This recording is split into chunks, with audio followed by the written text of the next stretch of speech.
الرحمن الرحيم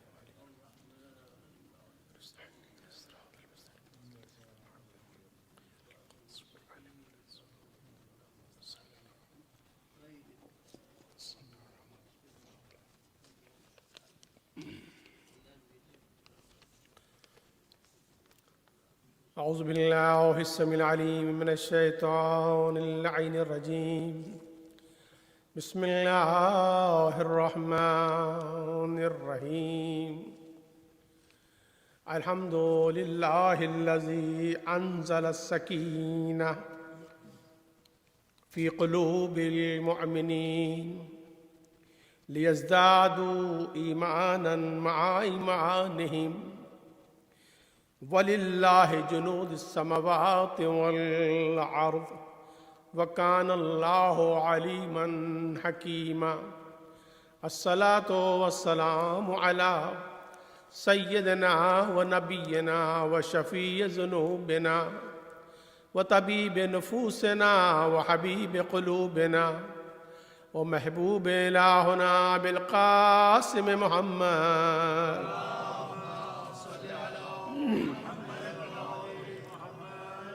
ثم الصلاة والسلام على جميع أهل بيته الطيبين الطاهرين المعصومين المنتجبين المنتخبين المظلومين الهداة المهديين ولعنة الله على أعدائهم أجمعين من الآن إلى قيام يوم الدين. أما بعد فقد قال الله الحكيم في القرآن الكريم وهو أصدق القائلين قوله الحق بسم الله الرحمن الرحيم. وقال لهم نبيهم إن آية ملكه أن يأتيكم التابوت فيه سكينة من ربكم وبقية مما ترك آل موسى وآل هارون تحمله الملائكة إن في ذلك لآية لكم إن كنتم مؤمنين. صدق الله العلي العظيم.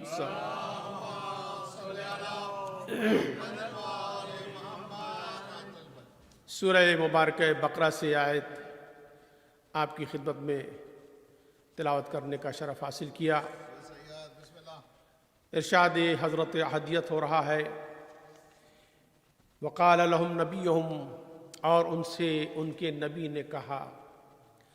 قوم بنی اسرائیل کا تذکرہ ہے، قوم بنی اسرائیل سے مخاطبہ ہے، اور انہی سے اللہ ارشاد فرما رہا ہے کہ جب ان کی قوم نے ان سے کہا اذ قال لهم نبیہم، جب ان سے ان کے نبی نے کہا، کیا کہا؟ ان آیت ملکہ ان یاتیکم تابوت فیہ سکینہ، کہ وہ تمہارے لیے لے کر آئیں گے ایک تابوت کہ جس کے اندر سکینہ ہوگا، یعنی سکون ہوگا، چین ہوگا، آرام ہوگا. پھر ارشاد فرمایا کہ من ربکم، یہ تمہارے پروردگار کی طرف سے ہوگا. وہ یہ تابوت جو ہے وہ پروردگار کی طرف سے ہوتا ہے. ہم جو تابوت اٹھاتے ہیں، یہ تابوت ہم نہیں اٹھاتے، تو سیرت پروردگار ہے، یہ سنت الہیہ ہے. پہلا تابوت تو اللہ تعالیٰ نے اٹھایا تھا. پھر فرمایا مما ترک آل موسیٰ و آل ہارون، اور یہ تابوت کیا ہے؟ مما ترکا، کہ اس کے اندر وہ ترکہ ہے، وہ چیزیں ہیں کہ جو آل موسیٰ نے چھوڑی تھیں اور آل ہارون نے چھوڑی تھیں. اور اس کی شان یہ ہے تحملہ الملائکہ، کہ اس کو ملائکہ اٹھا کر چلتے ہیں. یہ فقط مومنین تابوت اٹھا کے نہیں چلتے ہیں، بلکہ ملائکہ اسے اٹھا کر چلتے ہیں. ان فی ذالک لآیۃ لکم ان کنتم مؤمنین، اس میں تمہارے لیے نشانیاں ہیں اگر تم ایمان رکھتے ہو. صاحب ایمان ہو تو تم جان لو گے کہ اس کے اندر اللہ سبحانہ وتعالیٰ کی بڑی بڑی نشانیاں ہیں.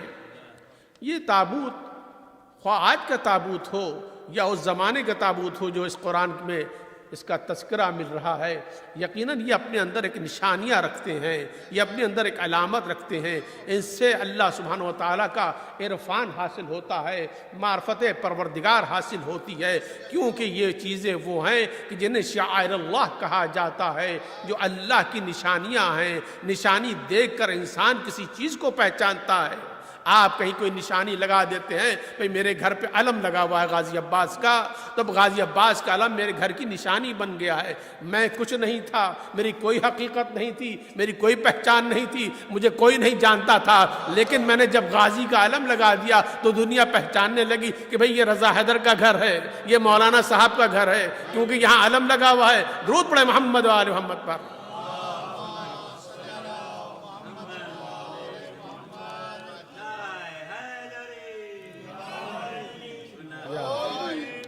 تو یہ یہ نشانیاں اسی لیے لگائی جاتی ہیں اور اسی لیے ان کو شعائر کہا جاتا ہے. اور شاعر کے ساتھ لفظ شاعر نہیں ہے فقط، یہاں پر شاعر اللہ ہے.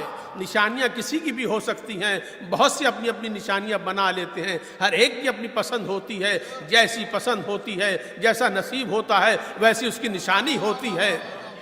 ہماری پسند یہ ہے، ہماری شناخت یہ ہے، پہچان یہ ہے، ہماری پہچان یہ ہے کہ ہم اپنے گھر پہ علم لگاتے ہیں تاکہ دنیا ہمیں پہچان لے کہ ہم علی والے ہیں، ہم ابو الفضل عباس والے ہیں.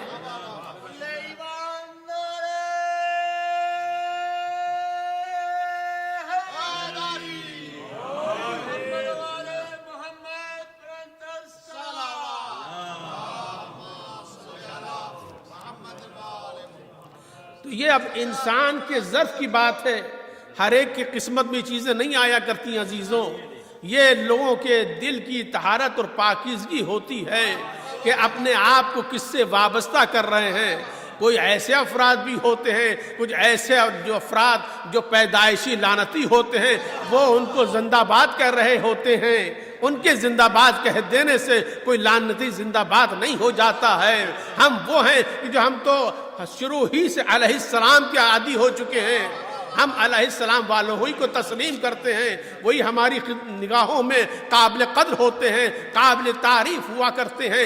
جن کے نصیب خراب ہو چکے ہیں، جن کے عقیدے خراب ہو چکے ہیں، وہ ایسے ہوں کے سہارا ڈھونڈتے ہیں جو خود اپنا سہارا نہیں رکھتے ہیں. درود پڑھے محمد و آل محمد کا.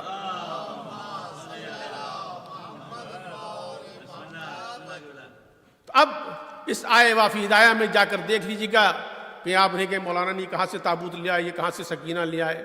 میں تو جہاں سے لے کر آیا قرآن سے لے کر آیا ہوں. اور کیونکہ آج جناب سکینہ سلام اللہ علیہ کی مجلس رکھی ہے بچوں نے، تو ضروری تھا کہ میں اس آئے وافی ہدایہ کا انتخاب کرتا. ایڈریس آپ کو دے دیتا ہوں. سورہ بقرہ کی آیت 280 ہے، 248 سورہ بقرہ میں جا کے مطالعہ کیجیے گا. تفسیر ملے تو تفسیر بھی دیکھ لیے گا.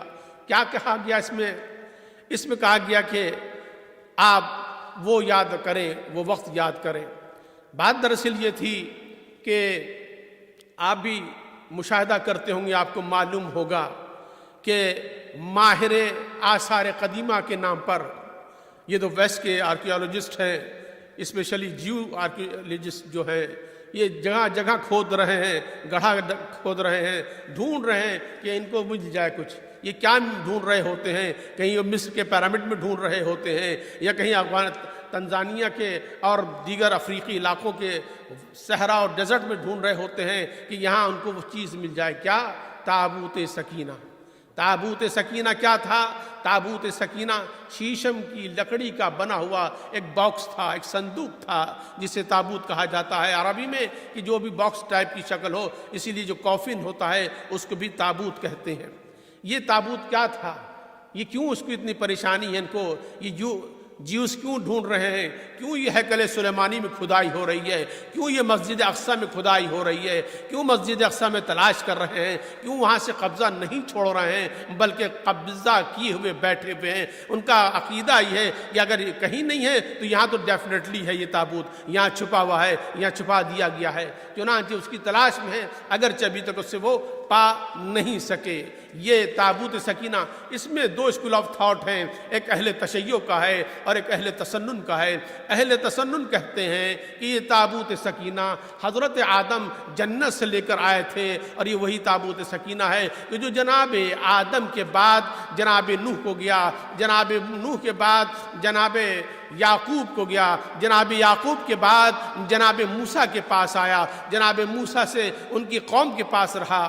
اب یہ اتنا مقدس اور متبرک سمجھا جاتا ہے، اس تابوت کو اتنا مقدس اور متبرک کہا جاتا ہے کہ اس کے سامنے کھڑے ہو کر دعائیں مانگی جاتی تھیں. بنی اسرائیل اس کے سامنے ہاتھ باندھ کر کھڑے ہو جاتے تھے اور اس کا واسطہ اور وسیلہ دے کر اللہ سے دعا کیا کرتے تھے. بنی اسرائیل اس کے آگے گریا کرتے تھے، روتے تھے اور سمجھتے تھے کہ ہم جتنا گریا کریں گے، آہوزاری کریں گے، اس سے ہماری دعائیں قبول ہو جائیں گی. اس کے بعد بنی اسرائیل اس کو متبرک اور مقدس اتنا سمجھتے تھے کہ جب کبھی ان کی کسی سے لڑائی ہوتی تھی، کوئی جنگ ہوتی تھی، تو اس تابوت کو ایک ریڑھے پر رکھ رکھ کر ایک ٹھیلے پہ رکھ کر اسے آگے آگے رکھتے تھے، اور جب جنگ کا معاملہ آتا تھا تو دشمن کے سامنے اس کو کر دیتے تھے، یقیناً دشمن اس سے مغلوب ہو جاتا تھا، یہ لوگ غالب آ جاتے تھے، یہ فاتح ہو جاتے تھے، اسے بڑا متبرک سمجھتے تھے۔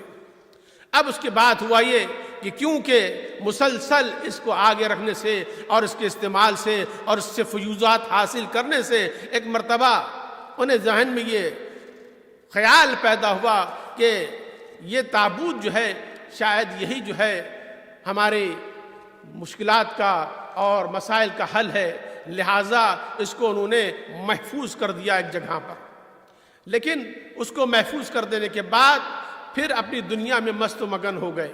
جب دنیا میں مست و مگن ہو گئے، یہ انسان کی فطرت ہے کہ جب تک انسان مفلوق الحال ہوتا ہے اس وقت تک وہ اسے اللہ بھی یاد رہتا ہے، اسے رسول بھی یاد رہتا ہے، ہم کہہ دیں کہ ہم ائمہ بھی یاد رہتے ہیں، لیکن البتہ یہ ضعیف الایمان افراد کے لیے ہے۔ آپ لوگ ماشاءاللہ ایمان کامل رکھنے والے مومنین ہیں، ولایہ علی کے آپ لوگ پرستار ہیں، آپ کے لیے نہیں ہے، لیکن بہرحال ہے یہ بات کہ جب انسان کسی مشکل میں آ جاتا ہے، مصیبت میں گرفتار ہو جاتا ہے، تو ان ہستیوں سے اپنے رابطے کو استوار کرتا ہے، ان سے اپنے تعلق کو بہتر بنانے کی کوشش کرتا ہے۔ جب تک مسئلہ حل نہیں ہوا، جاب نہیں ملی، شادی نہیں ہو رہی ہے، رشتہ نہیں لگ رہا ہے، تو اب روزانہ چلے آ رہے ہیں مسجد میں، اب 5 وقت کی نماز ادا ہو رہی ہے، مولانا آئے نہ آئے میں آ کے نماز پڑھوں گا کیونکہ مجھے تو اپنا رشتہ پورا لگوانا ہے، یا جاب نہیں مل رہی ہے، یا اسٹے نہیں مل رہا ہے، یا انڈیفینٹ نہیں لگ رہا ہے، تو اب جناب روز چکر لگ رہے ہیں، عزا خانے میں بھی آ رہے ہیں، مولا کی بارگاہ میں آپ بھی ہاتھ جوڑ کے کھڑے ہو رہے ہیں۔ یہ اتنے کریم ہیں کہ انہیں آپ سے کوئی پرواہ نہیں ہے، آپ آئیں یا نہ آئیں یہ آپ کو دے دیتے ہیں۔ یہ کبھی کوئی کنڈیشن نہیں لگاتے ہیں کہ آتے رہو گے تو عطا کریں گے، یہ انہوں نے ایسی کوئی پابندی نہیں لگائی ہے کہ تم ہماری بارگاہ میں آتے رہو گے، ہمیں سلام کرتے رہو گے تو ہم بھی تمہیں دیتے رہیں گے، نہیں، یہ اتنے بے نیاز ہیں کیونکہ خدا بے نیاز کے نمائندے ہیں، لہٰذا یہ کہتے ہیں آؤ یا نہ ہم تمہیں عطا کریں گے، اور ہم بھی ایسے احسان فراموش ہیں، آتے ہیں جب تک کام نہیں بنتا ہے، اور جب کام بن گیا تو اس کے بعد ہم نے آنا جانا چھوڑ دیا، ہم نے آنا جانا ہی چھوڑ دیا، رشتہ ہی ہمارا ختم ہو گیا، شاید سال میں ایک دفعہ آ گئے، عید بقرعید پہ آ گئے، عاشورہ پر آ گئے۔ نہیں عزیزو، ان کا ساتھ چھوڑنا اپنے آپ کو تباہی کی طرف لے جانے کے مترادف ہے، ان سے ہمیشہ انسان کو وابستہ رہنا چاہیے۔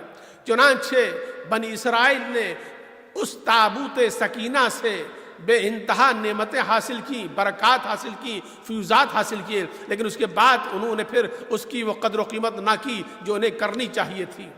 نتیجہ یہ ہوا کہ پھر ان کے اوپر پریشانیاں لاحق ہو گئیں، مشکلات آنا شروع ہوئیں۔ اب جب مشکلات آنا شروع ہو گئیں تو اس سے بدظن و بدگمان ہونے لگے، اچھا اب اس سے ہماری پریشانیاں بڑھ گئی ہیں، چنانچہ وہ خدا کی نافرمانی کے ارتکاب کرنے لگے، اللہ کی معصیت کرنے لگے۔ جب اللہ کی معصیت کرنے لگے تو اللہ سبحانہ و تعالیٰ نے قوم بنی اسرائیل کے اوپر عمالقہ کو مسلط کر دیا ہے۔ عمالقہ ایک گروہ تھا کہ جو خود بھی خدا دشمن تھا، اور وہ لیکن اللہ سبحانہ و تعالیٰ کبھی اپنے دشمنوں کو اپنے ہی دشمنوں سے لڑا دیتا ہے، وہ ان کے دوست کے لیے نہیں بلکہ دشمن کو دشمن سے لڑاتا ہے۔ عمالقہ کو مسلط کر دیا، عمالقہ نے بنی اسرائیل کے اوپر وہ ظلم کیا کہ ان کے گویا حالت خراب ہو گئی۔ چنانچہ ایک مرتبہ انہوں نے جناب اشمعیل پیغمبر کی بارگاہ میں حاضر ہوئے، جو حضرت موسیٰ کے بعد آنے والے پیغمبر تھے، ان سے کہا کہ آپ ہمارے لیے کسی رہبر و رہنما کو منتخب کر دیجئے تاکہ ہم اس کی قیادت اور رہبری میں ان قوم عمالقہ سے چھٹکارا حاصل کر سکیں۔ جناب اشمعیل نے جناب طالوت کو ان کے مقابلے ان کی رہبری اور رہنمائی کے لیے معین کر دیا۔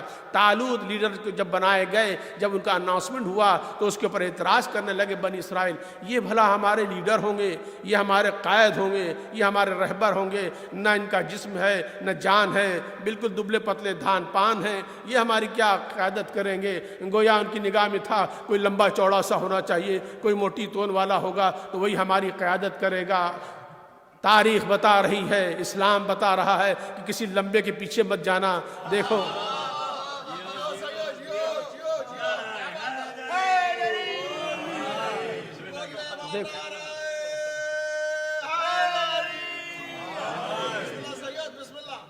دیکھو کسی لمبے کے پیچھے مت جانا ہے، اس لیے کہ یہ خود نہیں ٹکا کبھی، تو تمہارے لیے کیا ٹکے گا؟ اور نہ ہی کسی موٹے کے پاس جانا، کوئی موٹا بھی تمہارے کام نہیں آ سکے گا، وہ جہاں بیٹھے گا اپنا پیٹ پھڑوا لے گا۔ لہٰذا ضرورت اس امر کی ہے کوئی ایسا ہو جو شجاع ہو، جو دلیر ہو۔ نظام قدرت یہ ہے، نظام قدرت یہ ہے کہ ان معاملات میں فہم و فراست چاہیے ہوتی ہے، دین و دانش چاہیے ہوتی ہے، قد و قامت کا اس میں کوئی دخل نہیں ہوتا ہے، عمر کا تو کوئی حکام ہی نہیں ہے اس کے اندر۔ آپ خواہ میں شور مچا رہے ہیں کہ ہر جگہ یہ ہے، ہر جگہ کہاں سے ہو جائے گا؟ ایک تو یہ ایسی چیز ہے جو واقعاً جھوٹی ہوتی ہے، کبھی سچی ثابت نہیں ہوئی ہے۔ آپ پوچھ لیے نیچے اتر کے کسی سے کیا ہے آپ کی ایج، کبھی کوئی صحیح نہیں بتاتا ہے، آپ اس کے لیے اچھل رہے ہیں، یہ بہت بڑی چیز ہے۔ تو بہرحال اب جناب طالوت کو جب بنی اسرائیل کی رہبری کے لیے، رہنمائی کے لیے معین کر دیا گیا، انہوں نے اعتراض کیا۔ کس چیز پہ اعتراض کیا؟ کہ ان کا نہ تو کوئی جسم ہے، نہ جثہ ہے، نہ کچھ مال ہے، نہ دولت ہے، یہ کہیں سے بھی ہمارے لیڈر نہیں لگتے ہیں۔ جناب اشمعیل نے کہا یہ ہے اور تم کو اس کے اوپر یقین کرنا پڑے گا۔ چنانچہ بہرحال کرتے کیا نہ کرتے بس قیادت میں آ گئے۔ ادھر سے طالوت کے مقابلے میں کون آیا؟ جالوت آیا۔ جالوت سے طالوت کا گویا مقابلہ ہونے لگا۔ اب طالوت حملہ آور ہوتے ہیں جالوت کے اوپر اور اس کو تہس نہس بھی کر دیتے ہیں، لیکن اس سے پہلے ایک مرتبہ جالوت ان بنی اسرائیل کے اوپر، جب تک طالوت نے رہبری نہیں کی تھی، ان کے اوپر حاکم ہو گیا اور اس نے جنگ کی اور ان کے شکست دے دی، اور شکست کے نتیجے میں ان سے وہ تابوت سکینہ چھین لیا اس نے، اور تابوت سکینہ چھین کر لے گئے۔ اب ہونا تو یہ چاہیے تھا کہ اگر یہ تابوت سکینہ اتنا بابرکت ہے، اگر یہ اس قدر فیض پہنچانے والا ہے، تو ابھی جالوت کے قبضے میں آ گیا ہے، ان کو بھی فائدہ پہنچائے۔ تو عزیزو یہ کوئی لاجک نہیں ہے، یہ کوئی فارمولہ نہیں ہے کہ اگر میرے پاس نہیں ہے ان کے پاس ہے تو ان کو فائدہ پہنچائے، ایسا نہیں ہے۔ کوئی انسان کتنی ہی اچھی چیز کو کیوں نہ اپنے پاس رکھے، جب تک ایمان اور عقیدہ نہ ہو اس کے اوپر، وہ چیز اسے فائدہ نہیں پہنچا سکتی ہے۔ ایک چیز آپ کا ایمان اور عقیدہ ہے، وہ آپ کو یقیناً فائدہ پہنچائے گی، لیکن اگر آپ کا ایمان اور عقیدہ ہی نہیں ہو اس کے اوپر تو وہ آپ کو فائدہ نہیں پہنچا سکتی ہے۔ چنانچہ جالوت نے جب اس پر قبضہ کر لیا تو اس کے بعد انہوں نے کہا کہ یہی تو ایک مصیبت کی جڑ ہے کہ جس کی وجہ سے بنی اسرائیل نے اتنا ہنگامہ کھڑا کیا ہے۔ جالوت نے اس تابوت سکینہ کو لے جا کر کہیں گندگی کے ڈھیر پر ایسے ہی پھینک دیا۔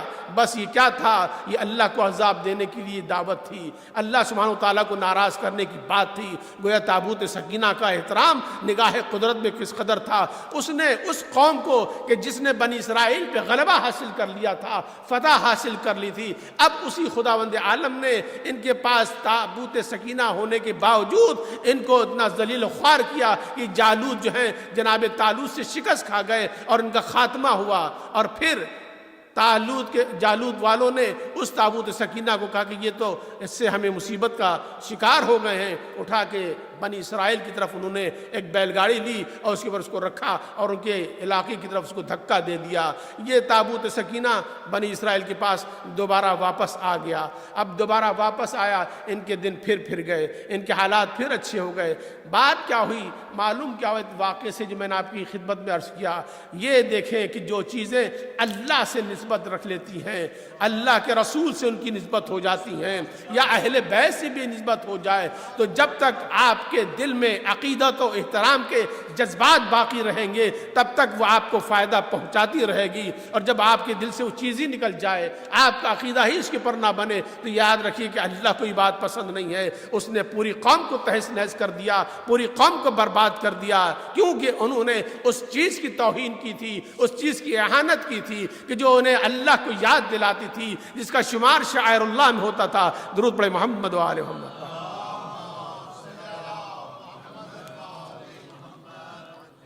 پھر اللہ سبحانہ وتعالی ارشاد فرماتا ہے کہ وقال لهم نبیہم ان آیت ملکہ ان یاتیکم التابوت فیہ سکینۃ من ربکم وبقیۃ مما ترک آل موسیٰ وآل ہارون تحملہ ملائکہ ان فی ذالک لآیۃ لکم ان کنتم مومنین۔ ہر چیز کے اندر ایک اللہ کی نشانی ہوتی ہے، ایک شناخت ہوتی ہے۔ تو اس میں کیا تھا تابوت سکینہ میں نے عرض کیا کہ 2 اسکول آف تھاٹ تھے، 2 سوچیں تھیں، 2 فکریں تھیں۔ ایک ہمارے برادران اہل تسنن کی تھی، وہ یہ کہتے تھے یہ تابوت حضرت آدم جنت سے لے کر آئے تھے، ان کے بعد جناب آدم کے بعد جناب نوح کے پاس، اور پھر جناب یعقوب کے پاس، پھر جناب موسیٰ کے پاس پہنچا۔ ہمارے ہاں علماء کرام اہل تشیع کی یہ فرماتے ہیں یہ تابوت سکینہ یہ وہ تابوت تھا کہ جب فرعون نے یہ آرڈر کر دیا تھا کہ سرزمین عرب میں کوئی ماں کسی بچے کو نہ جنے، اور اگر کسی بچے کو اس نے جن دیا، پیدا کر دیا، تو اس بچے کو قتل کر دیا جائے۔ 70,000 بچے فرعون نے قتل کروا دیے تھے۔ کیوں قتل کروا دیے تھے؟ کیونکہ نجومی نے سے یہ بتا دیا تھا کہ اے فرعون ایک بچہ پیدا ہونے والا ہے، اور یہ بچہ جو پیدا ہوگا تیرے اقتدار کا خاتمہ ہو جائے گا، تیرا حکومت ختم ہو جائے گی۔ چنانچہ اس خوف سے اس نے یہ آرڈر کر دیا کہ کوئی بچہ پیدا نہ ہونے پائے۔ لیکن جسے اللہ رکھے اسے کون چکھے؟ فرعون کے تخت کو الٹنے والا، فرعون کے اقتدار کو ختم کرنے والا فرعون ہی کے دربار میں پرورش پا رہا ہے۔ جناب موسیٰ پیدا ہوئے، ہر طرف یہ آرڈر جاری ہو گئے تھے، گھروں کی تلاشی لی جاتی تھی، عورتوں کی تلاشی لی جاتی تھی کہ کوئی عورت ایسا تو نہیں ہے کہ اس کے ہاں ولادت ہونے والی ہو۔ چنانچہ اب جناب موسیٰ کی والدہ اب پریشان، کیا جائے، میرے ہاں تو ولادت ہونے والی ہے۔ لیکن توکل علی اللہ اگر ہو تو پھر انسان کسی سے نہیں ڈرتا ہے، کوئی خوف نہیں ہوتا ہے۔ جناب موسیٰ پیدا ہوئے، آپ کو ایک صندوق میں رکھا گیا، ایک صندوق اسپیشل بنوایا گیا، اس میں آپ کو رکھا گیا، اور آپ کے ساتھ جو چیزیں آپ کے لیے استعمال ہو سکتی تھی ان کو بھی رکھا گیا، اور اس صندوق کو پھر دریائے نیل کے حوالے کر دیا گیا۔ اب جناب موسیٰ ہیں اس صندوق میں بیٹھے ہوئے چلے جا رہے ہیں، یہاں تک کہ چلتے چلتے اس کو بھی اسٹاپ کرنا ہی تھا، تو دیکھیے کہاں کیا ہے۔ چلتے چلے جاتے، کہیں اور آگے بڑھ جاتے ہیں، ہمارے تھیمس ریور میں آ جاتے UK، لیکن وہ رکے کہاں؟ فرعون کے محل کے سامنے۔ یہ صندوق رک گیا فرعون کے محل کے سامنے، اور جیسے ہی رکا فرعون اپنی بیگم صاحبہ کے ساتھ حضرت آسیہ سلام اللہ علیہا، سلام ہو اس نے ایک عورت کے اوپر، ان کے پاس، یہ یاد رکھیے عزیزو، کبھی مرد بہت اچھا ہوتا ہے، عورتیں بڑی خراب ہوتی ہیں۔ آپ سے بہتر کون سمجھے گا اس کو؟ میں اس کا مطلب یہ نہیں کہ آپ کیا کہہ رہا ہوں میں، نہیں، اسلام کی تاریخ میں ایسا ہوا ہے کہ کوئی مرد بہت اچھا ہوتا ہے، اتنا اچھا ہوتا ہے کہ وہ پیغمبر ہوتا ہے، وہ نبی ہوتا ہے، لیکن نبی ضروری نہیں کہ نبی کے گھر کی عورت بھی اچھی ہو۔ اور کبھی ایسا ہوتا ہے کہ مرد بہت برا ہوتا ہے لیکن اس کے گھر کی عورت بہت اچھی ہوتی ہے۔ فرعون کو دیکھ لیے کہ فرعون کے گھر میں جناب آسیہ ہیں۔ اب جناب آسیہ نے دیکھا کہ سامنے وہ اپنے باہر بیٹھے ہوئے تھے گارڈن میں، سامنے ہی سے رود گزرتا تھا دریائے نیل، دیکھا، فوراً انہوں نے فرمائش کر دی کہ ذرا اس صندوق کو دیکھو، یہ کتنا خوبصورت لگ رہا ہے، اسے تو منگوا لیا گیا۔ اور اس کے بعد ایک دفعہ کھولا تو دیکھا کہ اس اندر چاند سا بچہ لیٹا ہوا ہے۔ جناب آسیہ تڑپ اٹھی، کیونکہ ان کے ہاں اولاد نہیں تھی کوئی، انہوں نے کہا کہ ہم اس کو اپنا بیٹا بنا لیں گے۔ پہلے تو فرعون نے حیل حجت کی کہ نہیں، اسے ہم کیسے رکھ سکتے ہیں، ہم نہیں رکھیں گے، اس سے اپنا ایک خوف طاری تھا، لیکن ظاہر ہے کہ بیوی کے آگے تو بڑے بڑے ٹھنڈے پڑ جاتے ہیں۔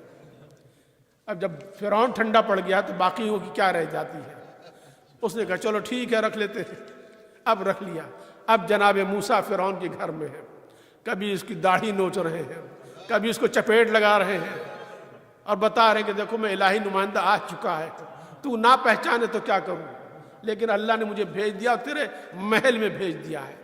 تو اب اس صندوق میں جناب موسیٰ کو لٹا کر اور جب سمندر کے حوالے کیا تھا، اور آپ اس طریقے سے آ گئے۔ بعد میں اسی صندوق میں کہا جاتا ہے کہ جناب موسیٰ کو جب نکال لیا گیا تو اس کے بعد اس صندوق کو فرعون نے اپنے پاس محفوظ کر لیا۔ جب محفوظ کر لیا، تاریخ میں ہمارے ہاں یہ لکھا ہوا ہے کہ یہ صندوق وہ بابرکت صندوق تھا کہ اپنے اندر کی اشیاء کے حساب سے اس کی لینتھ اور اس کی وڈتھ جو ہے وہ بڑھتی جاتی تھی۔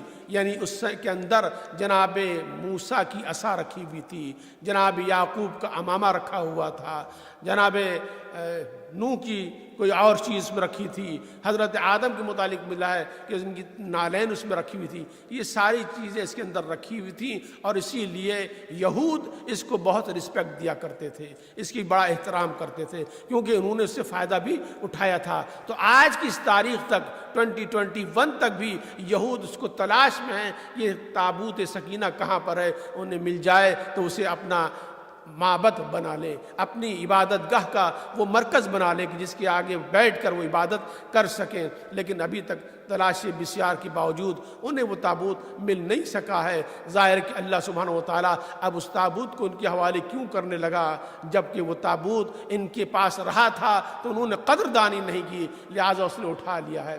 اور شاید وہی تابوت ہو کہ جو اللہ سبحانہ و تعالیٰ نے ہمارے پاس اس تابوت سکینہ کی شکل میں ہمیں عطا کر دیا ہے کہ ہم عزت و احترام کرتے ہیں، ہم عقیدت سے اس کو اپنے پاس رکھتے ہیں۔ اگرچہ وہ تابوت، میں ایک تشبیہاتی باتیں کر رہا ہوں، اگرچہ تابوت وہ تابوت نہیں ہے جس کا قرآن میں تذکرہ ہے، لیکن عزیزوں یہ تابوت اس ذوات مقدسہ سے منسوب ہیں۔ آپ چاہیں وہ امام حسین کا شبیہ تابوت اٹھائیں، یا شہزادی کونین کا شبیہ تابوت ہو، یا شہزادی سکینہ کا شبیہ تابوت ہو، اب نسبت ہو گئی ہے ان ذوات مقدسہ سے، تو عزیزوں یہ بھی اب اتنے ہی مقدس ہو گئے ہیں، یہ بھی اتنی محترم زیارت گاہیں ہوئے ہیں کہ جنہیں بھرپور احترام اور عزت کے ساتھ ان کی قدردانی کرنی چاہیے۔ بس عزیزوں گفتگو میں نے ختم کی، ورکنگ ڈے میں مجلس ہو رہی ہے، لہٰذا زیادہ آپ کی زحمت نہیں دے سکتا ہوں۔ جناب سکینہ کون ہے؟ سکینہ جس کا نام سکینہ ہے، سکینہ جو باپ کے لیے باعث سکون ہو، سکینہ جس کی ذات سے انسان کو تسکین حاصل ہو، سکینہ وہ جو کہ کسی گھر کی رونق ہو، سکینہ کہ جس کی ذات سے گھر والے سکون محسوس فرمائیں۔ حضرت امام حسین علیہ السلام اکثر فرمایا کرتے تھے، مجھے وہ گھر اچھا نہیں لگتا جس گھر میں رباب اور سکینہ نہ ہو، رباب اور سکینہ نہ ہو۔ حسین کو وہ گھر ہی اچھا نہیں لگتا تھا، یعنی جہاں پر سکینہ ہو یا سکینہ کا تابوت ہو، عزیزوں وہ گھر حسین کو بہت پسند آتا ہے۔ اور یہ سکینہ کون ہے عزادارو؟ جو اپنی بہت ہی کم سنی میں، بہت ہی چھوٹی سی عمر میں، 4 سال کوئی عمر ہوتی ہے عزیزوں، آپ 4 سال کی کسی بچی کو اپنی نظر میں اور تصور میں لے کر آئیے اور پھر دیکھیے کہ اس کے اوپر کیا ظلم ہوا ہے، کیا ستم ہوا ہے۔ آغاز اگر دیکھا جائے تو کربلا کے صحرا سے شروع ہوتا ہے۔ جب 7 محرم کو پانی ختم ہو گیا تو اب سکینہ پیاسی ہے، 8 محرم گزری، 9 گزری، 10 گزری، لیکن سکینہ کی پیاس بجھانے کا کوئی انتظام نہیں ہو سکا ہے۔ اور سکینہ ہی کیا ہے، یہ تو اہل بیت کی پروردہ ہے، آل محمد کی گھر کی پلی بڑی ہے۔ عزادارو اس گھر میں اور بھی بچے تھے، وہ بچے ایک مرتبہ سکینہ کے پاس آتے ہیں۔ اب آپ سکینہ کے مصائب کو محسوس کرتے جائیے، میں آہستہ آہستہ بڑھ رہا ہوں۔ جناب سکینہ کے پاس وہ بچے آتے ہیں جو اطفال کربلا تھے، جو کربلا والوں کے ساتھ آئے تھے۔ ایک مرتبہ ان بچوں نے آ کر کہا، سکینہ ہم نے سنا ہے تمہارے بابا، تمہارے چاچا تم سے بہت محبت کرتے ہیں، تمہارے امو جان تم سے بڑی محبت کرتے ہیں اور تمہاری کوئی بات نہیں ٹالتے۔ سکینہ پیاس ہم کو مارے ڈال رہی ہے، ذرا اپنے چچا سے کہہ کر ہمارے لیے پانی کی سبیل کر دو۔ سکینہ کہتی ہے، ہاں بچوں میں ضرور تمہاری پانی کی سبیل کروں گی۔ عزیزو تصور کیجئے گا اور غور کیجئے گا کبھی بیٹھ کر، سکینہ خود کتنی بڑی ہے اور بچے کتنے بڑے رہے ہوں گے جو سکینہ کے پاس سفارش لے کر آئے۔ اللہ نے اس کم سنی میں جناب سکینہ کی وہ بصیرت اور وہ بصارت، کہتی ہے کہ تم پریشان نہ ہو، میرے چچا پانی لے کر آئیں گے تمہارے لیے۔ اور ایک مرتبہ سکینہ حضرت ابو الفضل عباس کے پاس آئیں، آپ نے ذاکر اول سے کچھ اشارے سنے جناب عباس کے، اسی کو آگے بڑھاؤں۔ جناب سکینہ آئیں، چچا جان کیا آپ ان بچوں کے لیے پانی کا کوئی انتظام کر سکتے ہیں؟ عباس سکینہ کی فرمائش کیسے ٹال سکتے ہیں؟ عباس کی تو جان سکینہ دنیا میں اٹکی ہوئی ہے۔ عباس کے لیے بہت بڑی سعادت ہے اگر سکینہ کی کوئی خوشی پوری ہو جائے، کوئی خواہش پوری کر دے۔ کہا بیٹی کیوں نہیں، ضرور پورا کروں گا، لیکن بس اتنا سا تم میرا ایک کام کر دو۔ عزادارو سکینہ حیران و پریشان ہو گئی۔ کربلا کے اس صحرا میں، اس میدان میں جہاں ہم سب بھوکے پیاسے ہیں، چچا جان میں کیا آپ کا کام کر سکتی ہوں؟ کہاں سکینہ تم ہی کر سکتی ہو، ورنہ وہ کام نہ ہو پائے گا۔ سکینہ نے کہا بتائیے چچا جان، ذرا جلدی بتائیے۔ نہ جانے سکینہ کیا سوچ رہی تھی کہ سکینہ کا چاچا اس سے کیا کہنا چاہتا ہے۔ سکینہ کے چاچا نے کہا اے سکینہ ذرا چل کے اپنے بابا سے مجھے فرات پر جانے کی اجازت دلوا دو۔ بس سکینہ نے کہا چچا جان اتنی سی بات ہے، چلیے میں لے چلتی ہوں۔ اور ایک دفعہ چچا بھتیجی چلے، مولا حسین کی بارگاہ میں پہنچے، مولا حسین کی خدمت میں حاضر ہوئے۔ سکینہ نے کہا بابا چچا عباس کو فرات سے پانی لانے کی اجازت دے دیجئے۔ حسین نے سکینہ کو دیکھا اور پھر عباس کو دیکھا، پھر سکینہ نے اصرار کیا تو جناب امام حسین کہتے ہیں بیٹی سکینہ ایسی خواہش نہ کرو، اے بی بی یہ نہ کہو۔ لیکن سکینہ نے کہا بابا میں اپنے لیے نہیں مانگ رہی ہوں، میں تو برداشت کر رہی ہوں، لیکن یہ بچے جو چھوٹے چھوٹے آئے ہیں میرے ساتھ ان کے لیے کہہ رہی ہوں۔ اللہ رزق کمسنی میں سکینہ کیا یا شعور، جناب سکینہ نے کہا اپنے لیے نہیں، ان بچوں کے لیے چاہ رہی ہوں۔ حسین نے ایک دفعہ جناب سکینہ سے کہا سکینہ یاد رکھو تم اس عباس کو اجازت تو دلوا دو گی، لیکن بعد میں بہت پچھتاؤگی، بہت پچھتاؤگی۔ سکینہ پریشان، میں سمجھتا ہوں سکینہ شاید وہاں نہ پہنچی جہاں عباس حسین پہنچ گئے تھے۔ جناب حضرت عباس کو اجازت دی، وہ تمام واقعات آپ کے اذہان عالیہ میں محفوظ ہیں۔ عزاداروں میں اور آگے بڑھتا ہوں، یہاں پہ گفتگو نہیں روکتا ہوں۔ آگے ایک منزل آتی ہے جب شام کو عصر عاشور کے وقت سب شہید ہو گئے عزاداروں، صرف حسین رہ گئے یک و تنہا۔ تو ایک مرتبہ حسین آئے، خیام حسینی کے پاس کھڑے ہو کر دور سے سلام کیا، السلام علیکہ یا زینب یا ام کلثوم یا رقیہ یا رباب علیکن من السلام، تم پر میرا سلام ہو۔ عزاداروں حسین نے سلام کیا اور اب حسین جانا چاہتے ہیں۔ ایک دفعہ جناب زینب آتی ہیں، بھیا اس طرح کیسے باہر آپ رخصت ہو رہے ہیں، ذرا اندر آ جائیے، بیبیوں سے خدا حافظ کر لیں۔ حسین نے کہا میں ایک بیبی سے خدا حافظ نہیں کر سکتا ہوں، ذرا غور کیجئے جو صبح سے لاشیں اٹھا کے لا رہا ہے اور ان لاشوں میں جوان فرزند علی اکبر کا لاشا ہے، ان لاشوں میں ابو الفضل عباس کا لاشا ہے، ان لاشوں میں قاسم و محمد کا لاشا ہے۔ جناب عباس تمام شہداء کے لاشیں حسین لا چکے تھے۔ کہا کہ میں سب سے الگ الگ نہیں رخصت ہو سکتا ہوں، اچھا اگر رخصت ہو نہیں ہے تو ان بیبیوں سے کہو یہ دو رویا قطار بنا کر کھڑی ہو جائیں، میں ان کے بیچ سے گزر جاؤں گا۔ بس خواتین قطار رخ بنا کر کھڑی ہو گئیں۔ جناب امام حسین اس سے رخصت ہوئے اور جا کے بعد ایک دفعہ گھوڑے پہ سوار ہوئے، گھوڑے کو ایڑ دی، چلنا چاہتے ہیں، لیکن عزادارو حسین کا یہ زلجنا آگے نہیں بڑھتا ہے۔ حسین نے کہا میرے عزب وفادار مجھے معلوم ہے تو بھی صبح سے لاشیں لا کے تک چکا ہے، بس میری ایک یہ آخری سواری ہے، اس کے بعد تجھے زحمت نہ ہوگی، اے میرے عزب وفادار مجھے میری وعدہ گاہ پہنچا دے۔ بس یہ کہنا تھا حسین کا۔ اس عزب وفادار نے اپنا سر نیچے جھکا کر گویا اشارہ کیا، مولا بھلا میری جرت کہ میں انکار کروں، ذرا میرے سمو کی طرف تو نظر کیجئے۔ اب حسین نے جو نیچے دیکھا تو ایک چھوٹی سی بچی گھوڑے کی سمو سے لپٹی بھی ہے اور کہے جا رہی ہے اے بابا کے زلجنا میرے بابا کو نہ لے جا، اے زلجنا تو صبح سے جس کو لے گیا ہے وہ واپس نہیں آیا، زلجنا میرے بابا کو نہ لے جا۔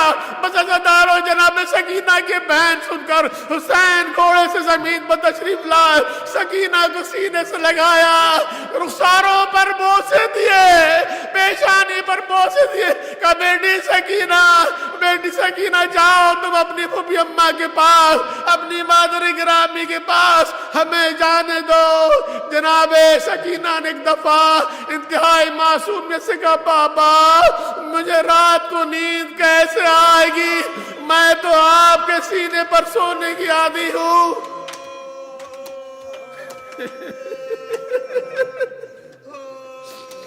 حسین نے کہا بیٹی تم اپنی مادر گرامی کے پاس سونا، مادر گرامی کے پاس سونا۔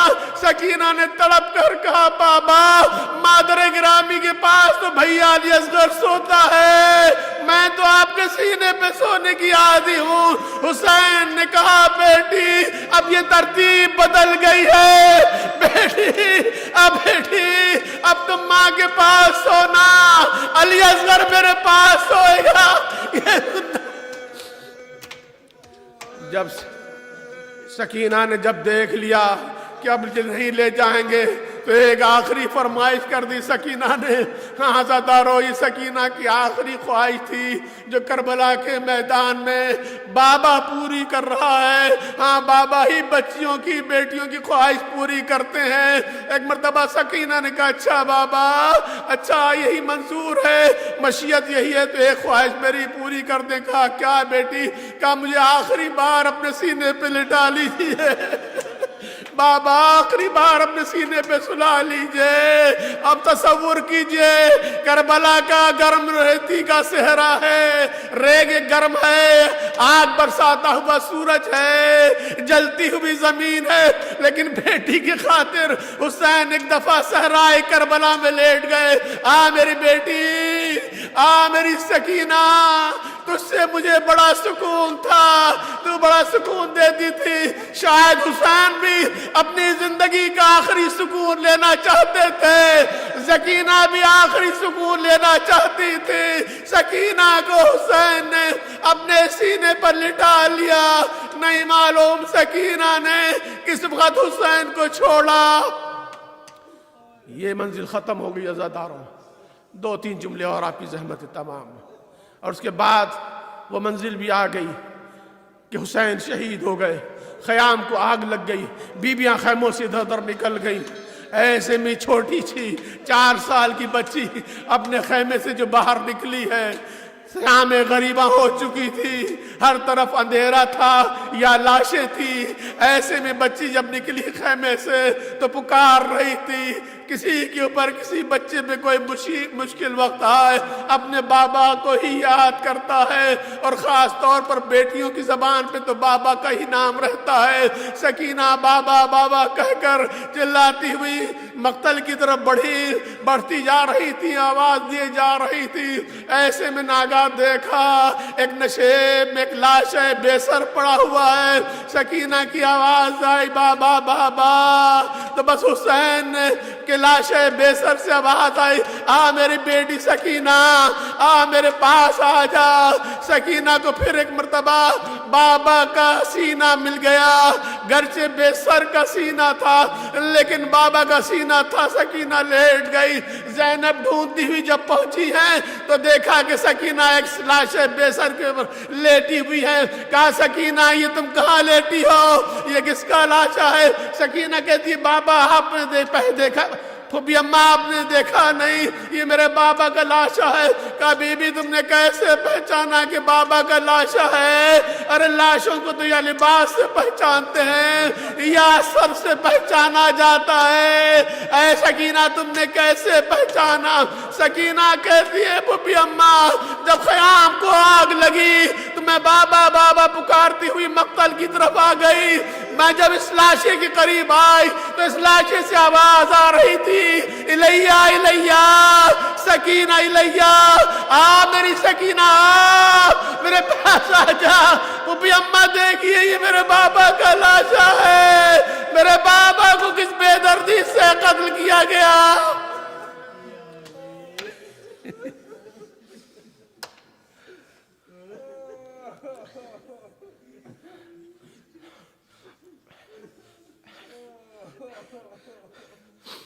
اللہ لعنت اللہ علی قوم الظالمین فسيعلم الذين ظلموا أي منقلب ينقلبون۔ پروردگار ہماری اس قلیل مجلس کو کثیر ثواب کا مستحق قرار دے. جن بچوں نے اس مجلس کا اہتمام کیا ہے پروردگار ان کی توفیقات خیر میں اضافہ فرما, انہیں صحت و سلامتی و طول حیات عطا فرما, انہیں دولت علم و عمل سے مال فرما. اور یہ جو بچے جنہوں نے شہزادے, یہ پھول سے بچے جو آج کی اس مجلس میں شریک ہوئے, پروردگار ان سب کو دولت علم و عمل عطا فرما, ان کے مستقبل کو روشن فرما, تمام حاضرین کی حاجات دینی و دنیاوی پوری فرما, حضرت حجت کے ظہور میں تعجیل فرما, ہمیں ان کی زیارت کا شرف عطا فرما. جو مومنین و مومنات جس ادارے سے وابستہ تھے اور اب نہیں ہیں ہمارے درمیان, پروردگار ان کی مغفرت فرما, ان کی درجات بلند فرما. معبود ہم سب کی گناہان کبیرہ صغیرہ معاف فرما, امام زمانہ کی ظہور میں تعجیل فرما. ماتم حسین.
بچے تیرے قاتل نے تیری بچڑی نو مارے نے یا مر تو جیل آئے سر میرے او در اتارے نے میری گردن دے وچ رسیاں گیا قاتل پوا بابا سکینہ بین کر دی رہی میں گھر دسا بابا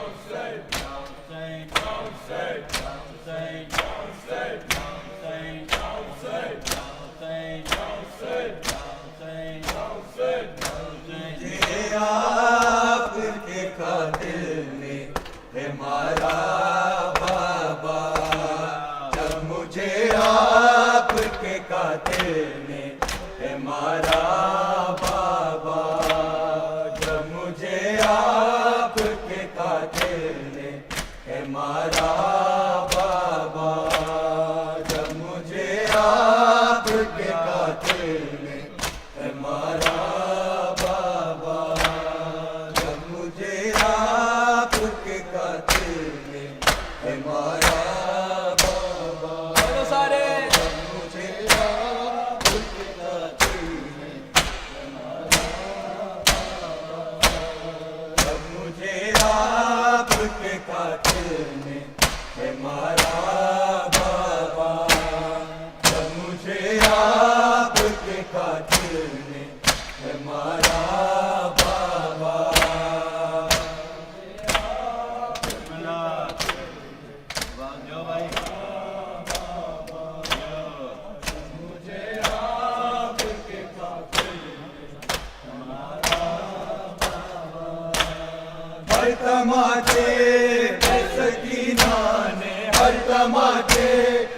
سکینہ نے پکارا بابا جب مجھے آپ کے قاتل نے ہے مارا بابا جب مجھے آپ کے قاتل نے ہے مارا بابا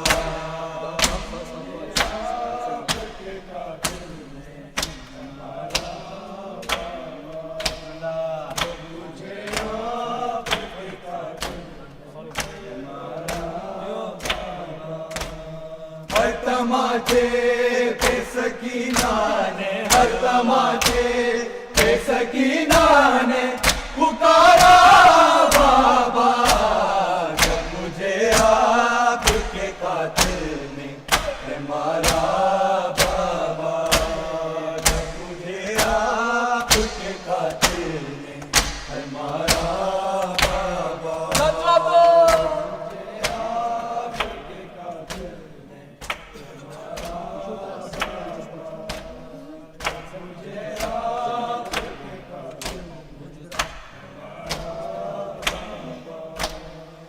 جو دریا اپنے تحفے میں مجھے بھیجے تھے وہ جو دریا اپنے تحفے میں مجھے بھیجے تھے ان کو بے دردی سے ظالم نے اتارا بابا جب مجھے آپ کے قاتل نے ہے مارا